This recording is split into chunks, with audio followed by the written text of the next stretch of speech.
मैं बाहर आ गया, सर भी थोड़े दिन बाहर आ जाएंगे। जब भी कोई तानाशाही करेगा तो संविधान उसको बचाएगा। जब भी कोई क्राइसिस होता है तो और एकजुटता से और मेहनत से और एक परिवार की तरह से जुटते हैं। मुझे नहीं लगता कि किसी में कोई डिमोटिवेशन था, बल्कि गुस्सा था। अरे जो सबसे क्रूशियल संकट के समय पे भी दिल्ली की जनता के लिए सबसे ज़्यादा काम करती रही। डिमोटिवेशन आ गया था एक तरह से, उसको कितना चार्जर है? नहीं, डिमोटिवेशन नहीं है। लोग जब भी कोई क्राइसिस होता है तो और एकजुटता से और मेहनत से और एक परिवार की तरह से जुटते हैं।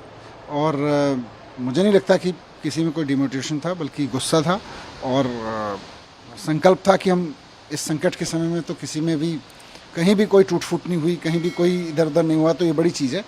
और मुझे लगता है आम आदमी पार्टी की सरकार दिल्ली की ऐसी सरकार है जो सबसे क्रूशियल संकट के समय पे भी दिल्ली की जनता के लिए सबसे ज़्यादा काम करती रही। देश में कोई ऐसी सरकार नहीं है। कोई भी संकट आता है, हिल जाते हैं, कोई जनता के काम धाम सब किनारे हो जाते हैं, लेकिन जनता के काम संकट के इस समय में भी होते रहे। आम आदमी पार्टी की लीडरशिप अपने सबसे क्रूशियल दौर से गुजरी, अब वो निकल रही है धीरे धीरे। मैं बाहर आ गया, सर भी थोड़े दिन बाहर आ जाएंगे, लेकिन इस सबसे क्रूशियल दौर में पार्टी के कार्यकर्ताओं ने, पार्टी के लीडर्स ने, देश के लोगों ने, दिल्ली के लोगों ने ज़बरदस्त एकजुटता दिखाई है, और यही एकजुटता हमारी ताकत है। सर, सुप्रीम कोर्ट में अपने बच्चों को उम्मीद है?